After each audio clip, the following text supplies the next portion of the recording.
Elias Carter sat quietly in the back row of the small church.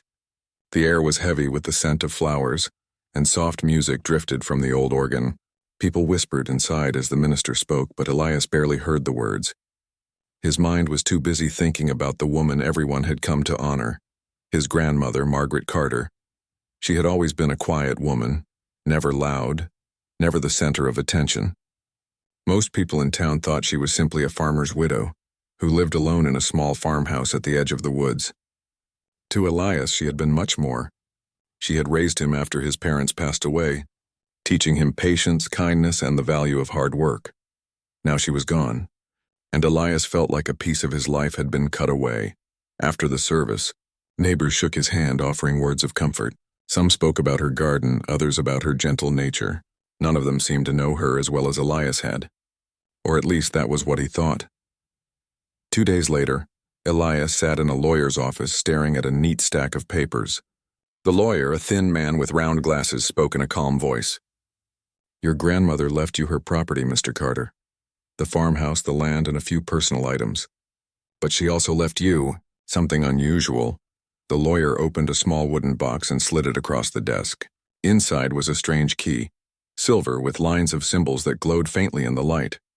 Next to it lay an envelope sealed with red wax. Elias frowned.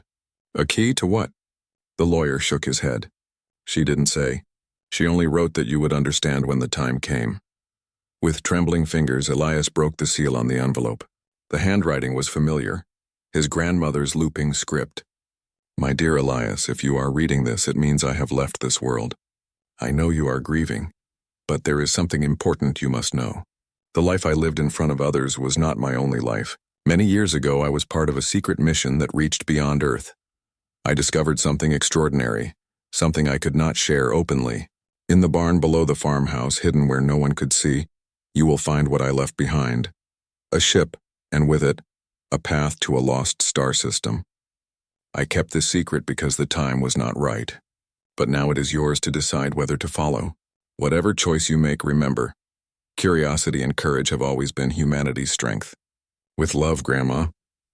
Elias read the letter twice, his heart pounding. A ship, a lost star system? It sounded impossible. His grandmother had never spoken of space travel, never even hinted at such a life. She had told him bedtime stories about stars and explorers, but he always thought they were just stories. The lawyer cleared his throat. "Is everything all right, Mr. Carter?" Elias quickly folded the letter and slipped it back into the envelope. "Yes, I think so." But he didn't believe his own words. That evening, Elias drove out to the farmhouse. The place looked the same as always. Weathered wooden walls, a sagging porch, and the wide fields stretching toward the horizon. The barn stood silent at the back, its doors locked with an old padlock. Elias took the strange key from his pocket. It didn't look like it belonged to any lock on Earth, but when he pressed it against the padlock, the metal glowed and clicked open. His breath caught in his throat. Inside the barn, dust floated in the air. Wooden beams creaked as he stepped forward. The floorboards seemed ordinary until he noticed a square outline near the back wall. He knelt, pushing the boards aside, and revealed a hidden hatch. Beneath it, a staircase led down into darkness. Heart racing, Elias descended. The air grew cooler as he went deeper underground, and soon he reached a wide chamber lit by soft blue lights. His eyes widened. There it was, a spaceship. It rested on a platform sleek and silver, its surface smooth and unbroken by rust. Strange symbols glowed faintly along its sides, the same kind of marks carved into the key. Though it was dusty from years of silence, the ship looked alive, waiting. Elias walked slowly around it, his footsteps echoing in the chamber. He had seen spaceships on the news when governments launched probes or built orbital stations. But this ship was different. It felt personal, as if it belonged not to an army or a company, but to one person, his grandmother. On the platform, a console flickered as he approached. A message appeared in glowing letters. "Welcome, Elias Carter."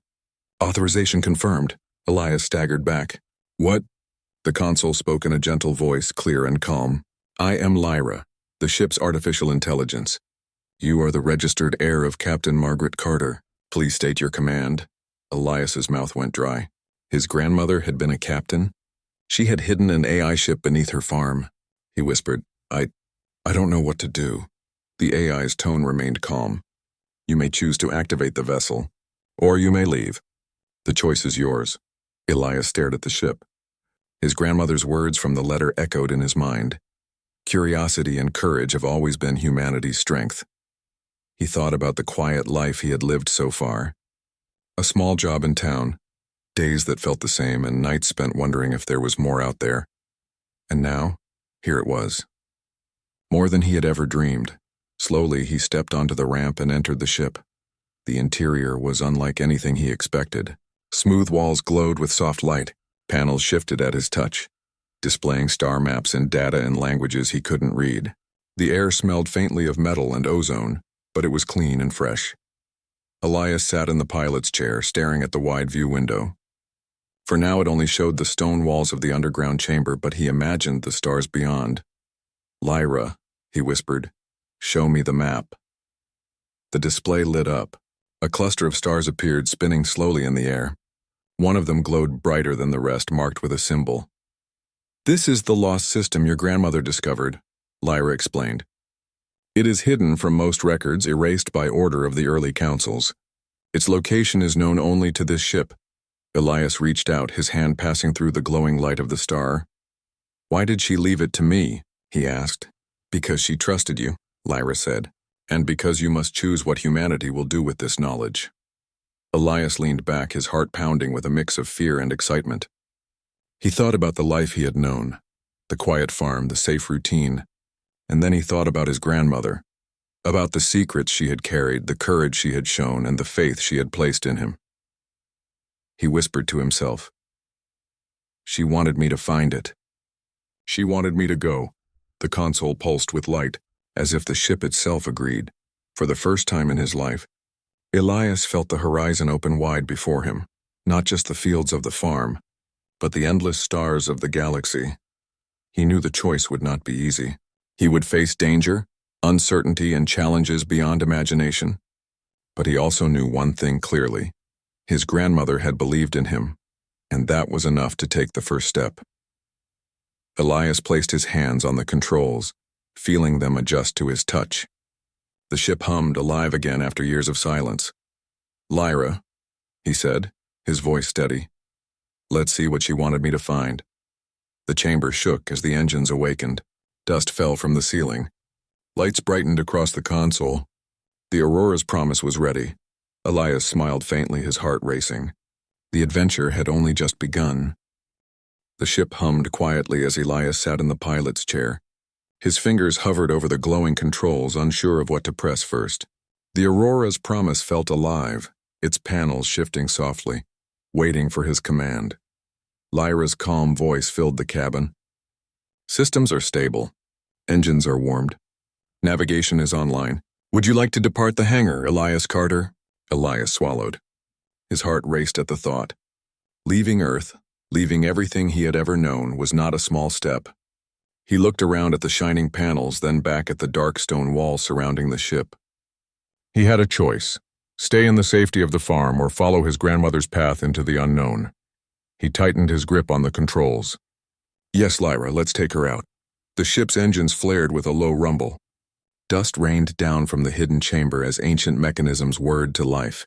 Slowly, the platform beneath the ship began to rise, carrying the Aurora's promise upward. The wooden floor of the barn split open above, revealing the night sky filled with stars. For the first time in his life, Elias saw those stars not as distant dots of light, but as places he might actually reach. "Prepare for lift," Lyra said. The ship rose gently, weightless and smooth. Elias gripped the armrests as the ground fell away. The farmhouse shrank below. The field spread wide like a patchwork quilt. His breath caught in awe. He whispered, "I'm really flying." The ship tilted, rising higher and higher. Soon the blue glow of Earth's atmosphere filled the window. Clouds curled below like painted swirls, and the curve of the planet grew clear. Elias had seen such images in books and broadcasts, but seeing it with his own eyes made him feel small and powerful all at once. "Exiting atmosphere in 3, 2, 1, Lyra announced. With a soft lurch, the ship broke free. Stars burst across the window in a sea of silver lights. Earth glowed behind him, blue and alive, while the endless night stretched ahead. Elias leaned back, speechless. He thought of his grandmother, imagining her in the same chair decades ago, looking at the same view. His chest ached with both pride and longing. Lyra's voice interrupted his thoughts. "Elias, would you like to review basic controls?" "Yes," he said quickly. "Please. I don't want to crash this thing." The AI guided him step by step. The ship's yoke was responsive, tilting the craft with only the smallest movement. Panels displayed speed, orientation, and nearby objects. Buttons glowed when needed, dimming when not. At first, Elias's hands shook, but after a few minutes he began to feel the rhythm. He eased the ship left, then right, marveling at how smoothly it moved. It felt like an extension of his body. "This is incredible," he said softly. "You are adapting quickly," Lyra replied. "Your grandmother once said the same when she first piloted me." Elias smiled faintly. "She never told me. Not a single word." "Secrets often protect those we love," Lyra said. Hours passed as Elias practiced basic maneuvers. He rotated the ship, adjusted speed, and learned how to read simple star maps. The AI was patient, explaining each system in simple words. Elias grew more confident, though he knew he was far from being a true pilot. When he finally leaned back, exhausted but thrilled, Lyra spoke again. "Elias, do you wish to follow your grandmother's star map now?" He hesitated. The glowing star still burned in his memory from the first time Lyra showed it. The lost system, the secret his grandmother had kept hidden. "Yes," he said firmly. "Show me the course." A map appeared, a shimmering projection of nearby star lanes. One point glowed brighter than the rest. Lyra highlighted a winding path that led to it. "This route avoids monitored trade zones and reduces the chance of detection," she explained. "Detection? By who?" Elias asked. "Not all who travel the stars are friendly," Lyra answered calmly. "Some seek to claim what does not belong to them." "Your grandmother warned of this. I recommend caution." Elias frowned. He had barely taken his first flight, and already danger lurked ahead. Still, curiosity tugged at him stronger than fear. "Set the course," he said. The ship adjusted its direction. Panels glowed softly as coordinates locked in. "Ready for hyperspace jump," Lyra announced. Elias's eyes widened. "Wait, hyperspace? You mean like instantly traveling through stars?" "Not instantly," Lyra corrected, "but much faster than conventional flight. Please brace yourself." Before Elias could respond, the stars outside stretched into long lines of light. A shiver ran through him as space itself seemed to bend and twist. Then, with a sudden flash, they were gone, swallowed into a tunnel of glowing energy. Elias gasped, clutching the chair. "This is insane." "Remain calm," Lyra said. "Your body will adjust." The jump lasted only moments, but to Elias it felt timeless. When the ship emerged, stars snapped back into place. Elias laughed nervously. "I can't believe I just did that." "You did well," Lyra replied, but their journey was not without interruption. "Warning," Lyra said suddenly.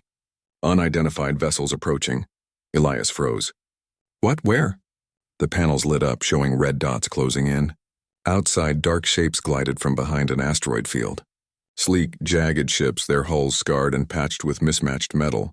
"They are scavengers," Lyra explained. "A roaming group that preys upon lone travelers. They are moving to intercept."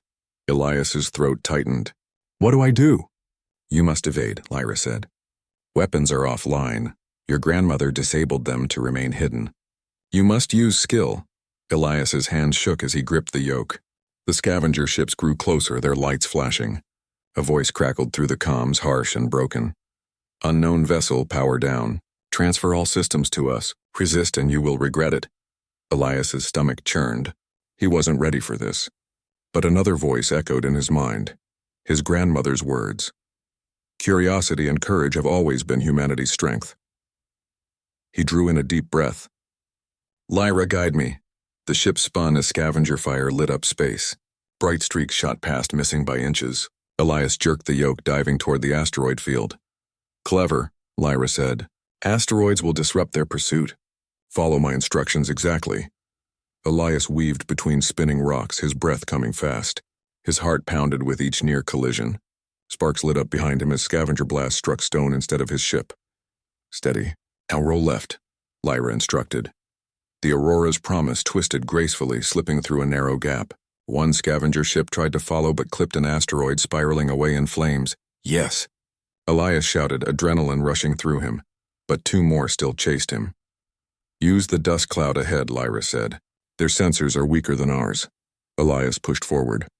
The ship plunged into a swirling field of icy dust, vision clouded.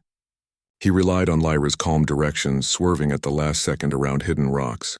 Behind him, the scavengers fired wildly, unable to lock on. "Now, sharp dive," Lyra ordered. Elias yanked the yoke. The Aurora's Promise dove hard, engines roaring. The scavengers overshot, streaking above him. In that moment, Lyra fired a burst from the engine's heat vents, scattering debris into their path. The scavengers crashed into the dust, their signals vanishing from the display. Elias slumped back, trembling. Did we win?" "Yes," Lyra said calmly. "For now." Elias laughed weakly, half in relief, half in disbelief. "I can't believe I just survived that."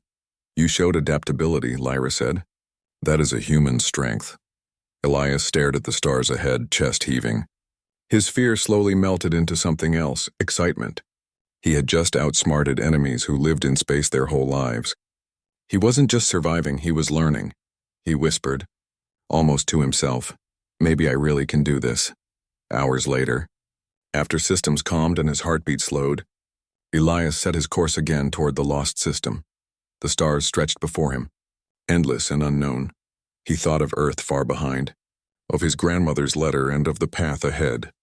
He knew danger waited, but he also knew he couldn't turn back. For the first time, Elias felt the truth of his grandmother's gift. She hadn't just left him a ship. She had left him a purpose. With a steady hand, he pushed the controls forward. The Aurora's Promise leapt into hyperspace once more, carrying Elias into the unknown. The first flight had only just begun. The stars shimmered as the Aurora's Promise drifted quietly through the vastness of space. Elias sat in the pilot's chair, staring at the glowing map hovering before him. The lost star system still glowed brightly on the display, its symbol calling to him like a beacon. It had only been a few days since his first flight, but Elias already felt like a different person. The timid young man who once worked in a small town now sat at the controls of a starship, charting a course into the unknown. Fear still clung to him, but curiosity and determination grew stronger each day. Lyra's calm voice filled the cabin. "We are now entering abandoned trade routes. These paths have not been used in many years." Elias nodded, adjusting the ship's direction. "Why not?" "They look clear enough." "Because danger often follows neglect," Lyra explained. "These routes were once busy, but wars, piracy, and shifting politics closed them. We must be careful," Elias sighed. "So, we're flying through space where nobody goes anymore?" "That is correct." Elias leaned back, rubbing his eyes. The thought was both thrilling and frightening. On Earth, paths were marked by signs and fences. In space, the only guide was light from distant stars and the maps left by travelers long gone. For hours, Elias practiced maneuvers, trying to feel more at home in the ship. Lyra guided him patiently, pointing out hazards like drifting asteroids or magnetic storms. Slowly, Elias began to trust both himself and the ship, but even as he grew more confident, loneliness pressed on him. The silence of space stretched endlessly, and though Lyra spoke kindly, she was still a machine. Elias longed for another human voice. His wish was unexpectedly granted. As the ship passed near an abandoned refueling station orbiting a dead moon, a faint signal flickered across the sensors. Elias frowned. "Lyra, did you see that?" "Yes, a distress beacon. Very old but still active." Elias hesitated. "Should we check it out?" "Caution is wise." "But ignoring such signals can also mean leaving someone behind." Elias bit his lip, then nodded. "Let's go." The ship glided toward the station. Its walls were cracked, its lights faint as if it had been forgotten by time itself. Elias carefully docked, following Lyra's instructions. The airlock hissed open, revealing a corridor dimly lit by flickering lamps. Elias stepped inside, heart pounding. The station was silent except for the faint hum of failing power. Dust floated in the air and panels sparked weakly. He followed the beacon signal until he reached a sealed chamber. With effort, he forced the door open. Inside, he found a young woman sitting beside a broken console. Her jumpsuit was torn and her face was smudged with grease. She looked up sharply, holding a tool like a weapon. "Stay back," she warned. Elias raised his hands quickly. "I'm not here to hurt you." "I saw the signal." The woman studied him, then lowered the tool slightly. "You're human?" "Yes," Elias said, surprised. "So are you." She let out a shaky laugh. Didn't think I'd ever see another face again. Name's Rena. I was repairing ships on the colonies before pirates hit us. I escaped, but my ship was destroyed. Been stuck here ever since. Elias's heart ached at her story. Come with me. I have a ship. It's working. Rena narrowed her eyes. A working ship out here? You're joking. I'm not, Elias said firmly. It was my grandmother's. She left it for me. Rena studied him a moment longer, then finally nodded. Fine, better than rotting here. Together they returned to the Aurora's promise. When Rena stepped inside, her eyes widened in awe. This isn't just any ship. This is old tech. Human, but advanced. Where did you get this? Elias smiled faintly. Like I said, my grandmother left it for me. Rena shook her head in disbelief. Then your grandmother wasn't just any farmer.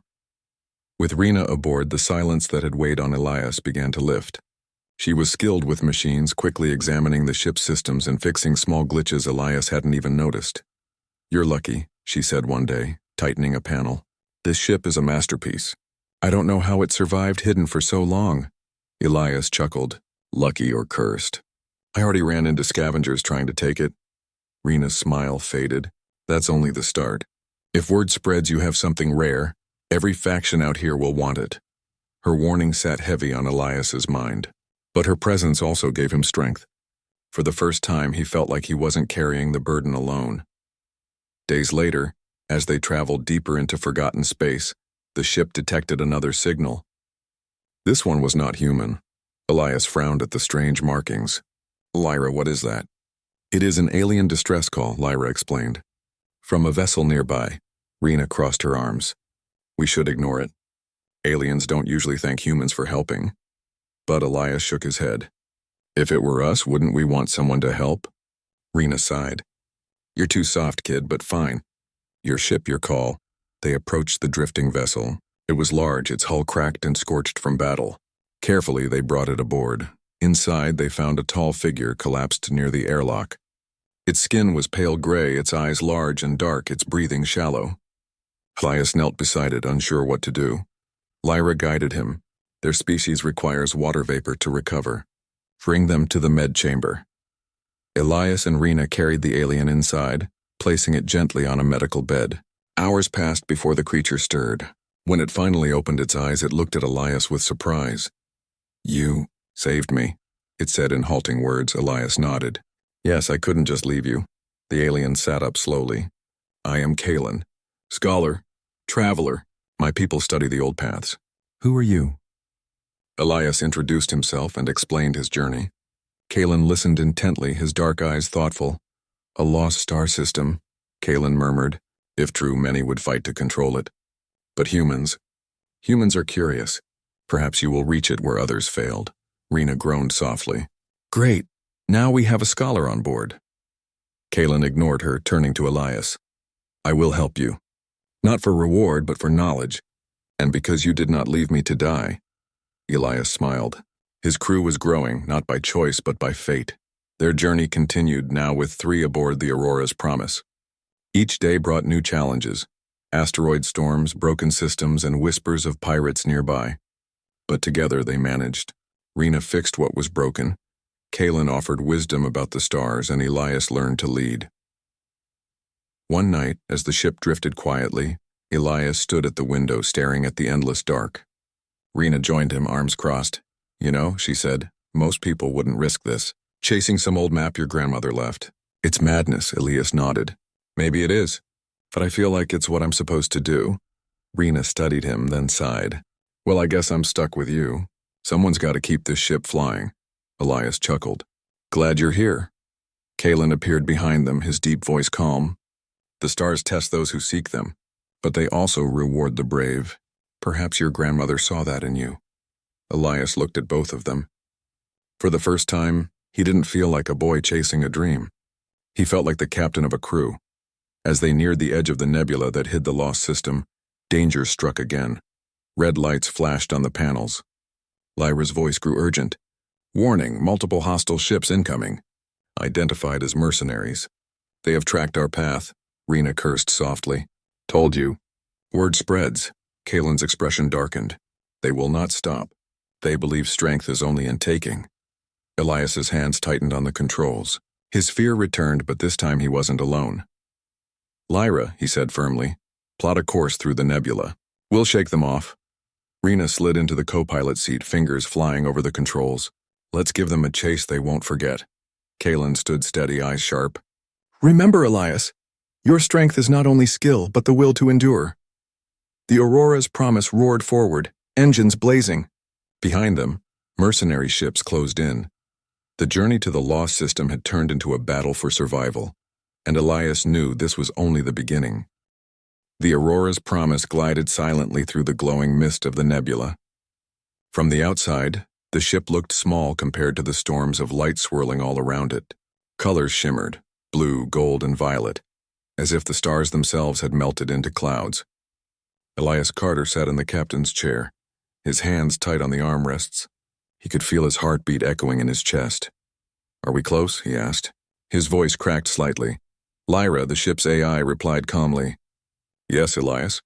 According to the map, the coordinates are only minutes ahead. You are about to see the hidden system your grandmother once discovered." Rena leaned against the control console, her greasy jacket half-zipped, her eyes wide with wonder. "I've flown through 100 systems," she whispered, "but I've never seen a nebula like this. Whoever hid a colony in here must have been desperate to stay hidden." The alien scholar, Thalen, stood at the back, his tall frame steady despite the trembling floor. His silvery eyes narrowed as he studied the star charts. "The shifting gases confuse most sensors. It is no accident this place has remained hidden for centuries. Your grandmother must have been very determined to reach it." The ship pushed deeper, and suddenly the nebula opened like curtains being pulled back. Elias gasped. Before them stretched a golden star, its light spilling across several orbiting worlds, and on one of those worlds far below glimmered cities. "They're alive," Elias said softly. "All this time. People have survived here," Lyra confirmed with gentle certainty. "Sensors detect human life signs. A stable population. They have built a society." The crew exchanged stunned looks. It was not just a rumor, not just a dream. His grandmother had told the truth. The Aurora's promise descended toward the planet. As they broke through the atmosphere, Elias saw fields, rivers, and clusters of shining towers. The colony was not primitive. Despite their isolation, the people had built impressive cities that balanced technology with nature. When they landed, a group of colonists approached. They were cautious but not hostile. Their clothing was simple but carried badges of woven silver. At the center of the group stood a tall woman with a crown of braided hair. She spoke with a voice firm yet kind. "I am Leora, speaker for the colony of Halora. Who comes to our world from the stars?" Elias stepped forward, nervous but steady. "My name is Elias Carter. My grandmother once visited you. She left me her ship and a map. And it brought me here," the crowd murmured. Some gasped. The woman's eyes softened. "Your grandmother was real. She came long ago, promising that one day her people would return. We thought her words were only a dream told to comfort children." Elias shook his head. "No, she wanted me to finish what she started. She wanted you to know you're not alone." The colonists welcomed Elias and his companions into their city. The streets were wide and filled with children laughing, merchants trading, and families walking without fear. Yet at the heart of the colony, Elias saw something even more incredible. A massive structure floated above the city, a giant ring of metal circling the star. It was only half complete, broken in many sections, but even in its unfinished state, it was breathtaking. It glowed faintly as if still alive with power. "That," said Leora, following his gaze, "is the fragment of dawn. Our ancestors began building it when they first settled here. It was meant to capture energy from the star itself, but after the first generation, the work stopped. We lacked the tools to finish it. Still, we protect it. We believe it is a promise of what humanity can achieve." Thalen bowed respectfully. "A Dyson fragment. Even incomplete, it is a wonder. If finished, it could power entire fleets." Elias felt pride rising in his chest. Humanity had built this, even if only partly. His grandmother had wanted him to see it, to see that humans could create wonders even when forgotten. That night, Elias sat with the colony leaders around a fire. They shared food and stories. The elders spoke of how their ancestors had been trapped when the nebula storms cut them off from the galaxy. They had survived with determination, passing down knowledge, refusing to let their spirit fade. But peace could not last forever. As Lyra had warned, the Aurora's promise had left a trail. In the outer system, mercenary ships emerged from the nebula. They had followed Elias, hungry for technology, power, and above all, the Dyson fragment. The alarms of the colony rang out. Red lights flashed across the sky. "They've found us," Elias whispered, his stomach turning. The mercenaries' ships hung in orbit, dark shadows waiting to strike. A message came through: "Surrender the fragment of dawn and we will spare your world." The colony leaders turned to Elias. Their faces were pale with fear. "What do we do?" Elias tightened his fists.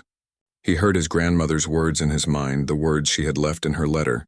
Humans never give up. Not when it matters. He looked up at the sky where the enemy ships loomed. "We fight," he said. "Not with fear, but with courage. My grandmother left me this ship for a reason. I think this is it." The firelight flickered across his face as he spoke. The colonists nodded slowly, determination sparking in their eyes. For the first time in centuries, they were not alone. The stage was set for the battle that would decide not only the colony's fate, but the meaning of his grandmother's promise. The mercenary fleet moved like wolves around a herd. Their ships were larger and armed with heavy cannons. Against them, the colony had only defense turrets, small fighters, and the Aurora's promise. Elias stood in the ship's control room, his jaw tight. "Lyra, give me a full scan of their formation." The AI responded quickly. "They are spread wide, trying to intimidate. But their leader's ship is central. If you can disrupt it, the others may break." Rena slammed a wrench on the console. "We can't outgun them, but we can outthink them. These scavengers only know brute force. Let's make them chase shadows," Elias nodded. Humans were not the strongest, not the fastest, but they had always survived by being clever. The first wave of enemy fire rained down on the colony's shields. Buildings shook. Children cried. But the colonists did not run. For the first time in generations, they stood ready to defend their home. The Aurora's promise darted through the sky like a hawk, its small size an advantage. Elias flew low, weaving through enemy fire. He triggered decoys, making the mercenaries waste their shots. "Keep them guessing," he muttered. Rena controlled the ship's repair drones, sending them to patch damage even during the fight. Thalen used his knowledge of enemy tactics, predicting their movements and guiding Elias toward weak points. The battle became a dance of survival. The mercenaries roared in anger as their larger ships struggled to hit the tiny human vessel, but the fight was far from over. The mercenary leader's ship began powering a massive weapon, aimed at the Dyson fragment itself. If destroyed, the colony would lose its greatest treasure. Elias's heart pounded. He knew what had to be done. "Lyra, prepare the energy reserves. We're going to blind them." The ship soared straight toward the enemy flagship. The mercenaries laughed, thinking him foolish. But at the last moment, Elias released the ship's entire energy burst, creating a blinding flash. Sensors fried. Targeting systems collapsed. In the confusion, the colony's fighters struck. Turrets on the ground fired upward, piercing enemy hulls. The sky lit with victory as one mercenary ship after another fell. Finally, Elias dove beneath the leader's ship and released the last of his torpedoes. The explosion shook the heavens. The flagship split apart, burning bright against the stars. The surviving mercenaries fled into the nebula, broken and humiliated. Silence fell. The people of Halora stood together, staring at the glowing wreckage above. Then cheers erupted. They had done it. Elias stepped out of the ship, his clothes stained with sweat and smoke. The colonists rushed to him, raising their voices in gratitude. Leora clasped his hand tightly. "You have given us more than victory. You have given us hope." Elias shook his head. "Hope was always here. You just needed a reminder. That's what my grandmother wanted. For humanity to remember it can never be broken." Days later, the colony began rebuilding.